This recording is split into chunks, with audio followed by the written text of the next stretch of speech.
What's going on, y'all? So, let me show you what I've done to the camper.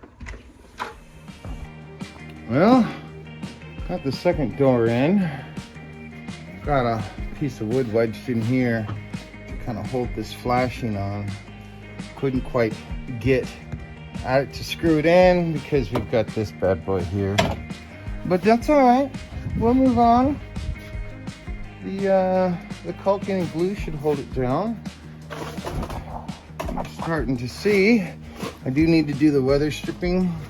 And there's still paint that needs to go on these things, but yeah, we're getting closer.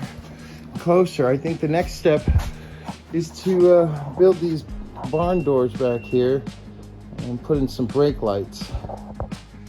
Once I have the brake lights in and everything's working properly, I can go down to DMV and attempt to get it licensed. It shouldn't be difficult.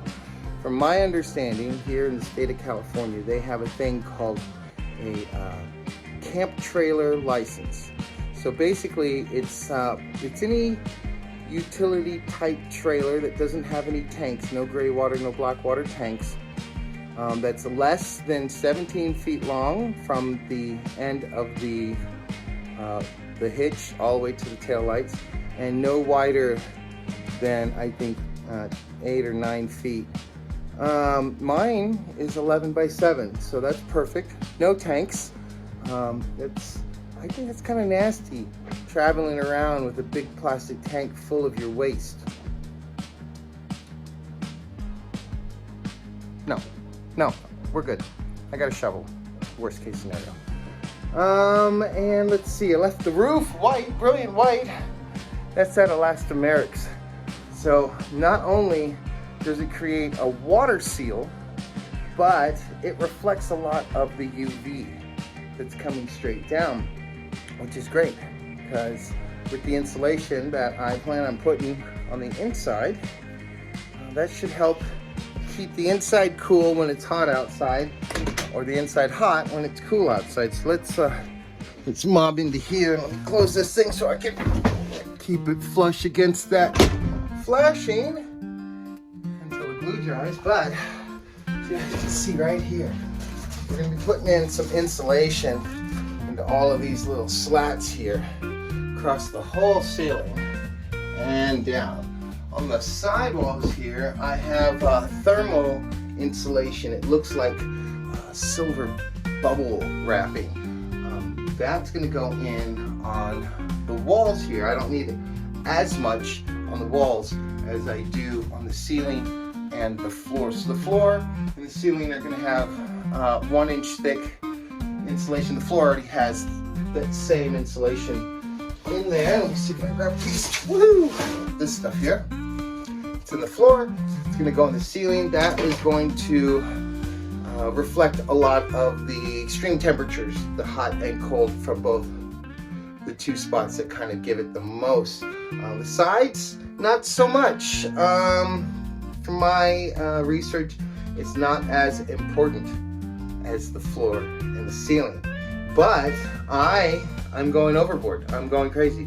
I like to go to some extreme places. Baja, the Mojave Desert. I'm thinking of going back up. Actually, I'm not thinking. I have plans to go back up to Seattle, my old hometown there, visit a friend, help out his mom, and look for some cool stuff to do up there. So I'm already excited. This back wall, I have plans for this back wall. I didn't realize that they have ventless, no vents needed, alcohol burning fireplaces. Yeah, it burns alcohol in like a fireplace. So this thing just mounts to the wall like a picture frame, and you put alcohol in it, you light it, and it's heat, it's warmth. So in the Northwest, if I get up there and it's getting late in the season and fall and winter is coming, I should be, Mouse and I should be toasty warm in this thing.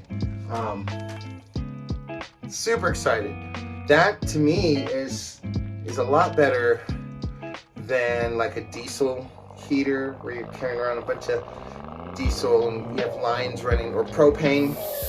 I mean, don't get me wrong, I like propane, but, or even electric, you need battery banks galore.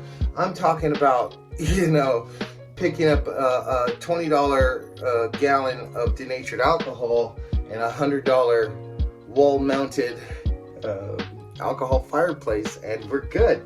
This, you know, this isn't a big space. It's not like I need it to cover a large area. It's a tiny camper, and you know, I was honestly thinking a freaking sterno can, because as a former ski bum, when I lived in my van, we didn't, back then in the early 2000s, late 90s, they didn't have all the wonderful stuff they have now for van life.